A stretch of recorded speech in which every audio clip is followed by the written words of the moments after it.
veulent donc maintenant à la Russie et à la Chine dans leur relation avec l'Afrique. Mais vous en voulez à la Chine et à la Russie. La Chine et la Russie sont invités chez nous. Vous êtes des bandits entrés par effraction, vous êtes des braqueurs.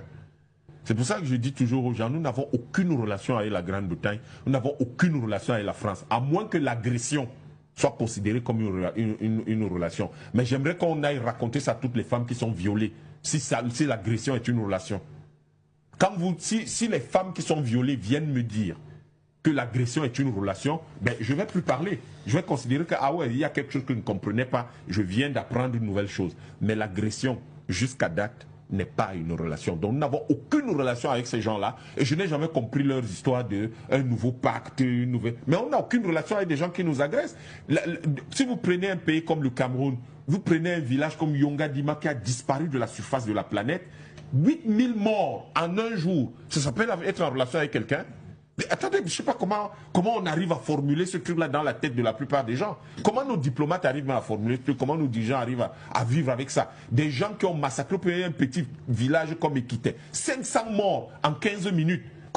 Est-ce que c'est une relation? Ce n'est pas une relation avec ces gens-là. On n'en a pas. Les gens viennent de vous libérer parce que la Russie arrive en Allemagne. Oui. Mais c'est la colonne partie de Douala le 27 août 1942 avec Leclerc, qui était encore colonel Leclerc, qui va libérer Paris en 1944.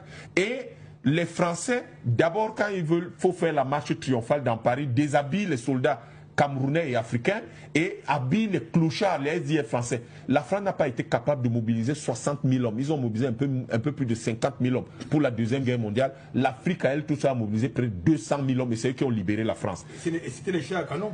Mais c'était la chair à canon. Ils ont libéré ces gens-là. Sauf, et c'est pour ça que De Gaulle n'a pas été créé maréchal, c'est Leclerc qui est devenu maréchal de France, parce que c'est lui qui a libéré Paris. Mais il a libéré Paris, les Africains partis de Douala, dont le contingent a grossi progressivement.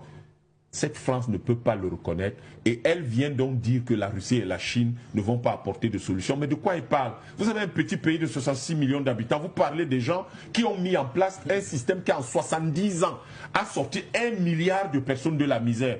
Du jamais vu dans l'histoire. Ouais. 70 ans, 1 milliard de personnes.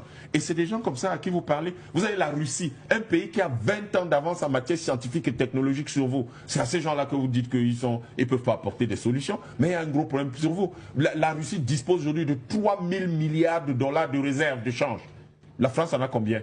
Ils sont plutôt endettés à 120% de leur PIB. Donc du coup, voilà des gens qui vont vous raconter des histoires et qui font pas attention. La Chine assure les États-Unis des créances de l'ordre de 3 000 à 4 000 milliards de dollars. Donc c'est des pays qui ont de vraies solutions. C'est-à-dire que si vous prenez simplement 10% des réserves de change de la Russie, c'est-à-dire 300 milliards de dollars, c'est supérieur à la totalité de tous les investissements et de toute l'aide que les pays du franc CFA ont reçu depuis les indépendances. Donc quand vous avez de tels calculs et un type vient vous raconter des choses comme ça, vous vous demandez quel est son problème. Ça, c'est la peur qui s'exprime. C'est tout. Non, si on l'appelle, oui, en fait c'est un suprémaciste, mais un suprémaciste qui a peur. Il a peur parce qu'il sait que c'est fini. Et du coup, oui, aujourd'hui, je vais finir, pardon madame. Va aller au standard, allez-y. Voilà, excusez-moi pas. En fait, c'est que vous avez des sujets comme ça qui sont un peu curieux. Vous ne comprenez pas de quoi les gens y parlent. Dans le panafricanisme, voilà pourquoi les Africains doivent savoir. Quand ils sont agressés comme ça, c'est-à-dire qu'une agression qui dure depuis 6 siècles, et les gens ne sont même pas là à vous dire que bon, comment on va discuter, comment on va essayer, écouter. Non, ils sont en train de vous dire, nous on planifie de revenir. Et on va revenir brut, avec violence, pour reprendre possession chez vous, comme vous commencez à nous chasser du Burkina, du Niger, du Mali et de Centrafrique. Ouais. On va revenir. Kwame Nkrumah n'a jamais eu autant raison. Cheikh Anta Diop n'a jamais eu autant raison. Le panafricanisme est la solution, c'est-à-dire la solidarité et l'unité de l'Afrique. Il faut qu'on s'unisse parce que eux, vous entendez la France, elle ne dit pas je vais revenir, elle dit nous entraînons l'Europe. Tout à fait. Donc, ces gars-là disent, nous avons une armée de 420 millions de cerveaux et de bras qu'on va braquer, on va envoyer sur l'Afrique et ils vont devoir déferler sur l'Afrique pour la détruire et nous allons en prendre possession. Le fameux projet de l'Afrique sans les Africains s'exprime encore là. Le génocide de 1,5 milliard de personnes est planifié. Et les Africains sont là, ils regardent. Nous ne pouvons pas nous en sortir tout seuls. Nous devons nous mettre ensemble. Nous devons créer, au moins, commencer par les États-Unis des sous-régions, mais surtout avoir le projet de création de l'État fédératif du continent pour mettre ces gens-là très loin de nous, de l'autre côté, comme il le dit lui-même, qui reste là-bas, de l'autre côté de la Méditerranée. Et comme ils resteront là-bas, ils viendront nous supplier de devoir discuter avec eux. Je finis par une chose, madame, qui s'appelle la dette française. Je suis quand même très surpris qu'un pays endetté à pratiquement 20% de son PIB vienne parler à tout un continent. C'est-à-dire qu'ils sont 66 millions. Ils ont un endettement de 3 000 milliards de dollars. Nous sommes 1,5 milliard. Nous avons un endettement réel de 1 000 milliards de dollars. C'est-à-dire un tiers de leur dette. Mais ils veulent nous expliquer comment on gère l'argent. Il y a quelque chose que je ne comprends pas chez ces gars-là. Et en plus, ils pleurent tous les jours parce qu'ils aiment trop pleurer en fait. Il semble que c'est la mode d'être mademoiselle chez eux. Ils se plaignent tous les jours. Ah ouais, mais la dette va écraser l'Afrique. Qui vous a dit que la dette nous écrase? Le fond du problème derrière cette histoire de dette, c'est quoi?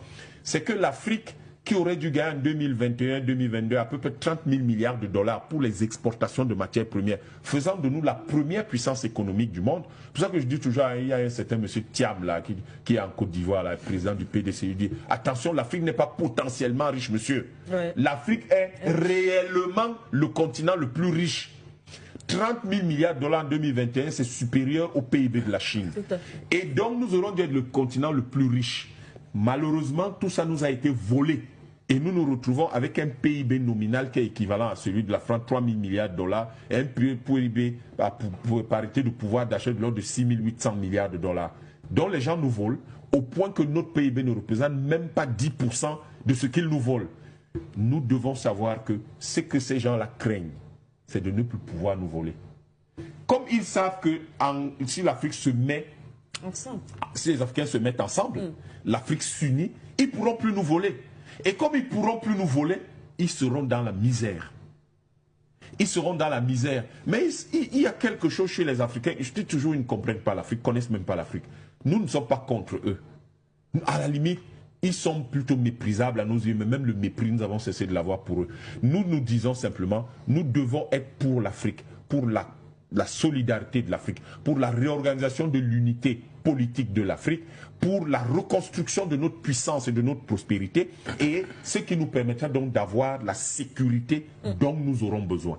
Et de cette façon-là, s'ils veulent, ils viendront nous demander de les aider. S'ils ne veulent pas, ils n'auront qu'à rester dans le froid là-bas et ce sera leur problème. Oui.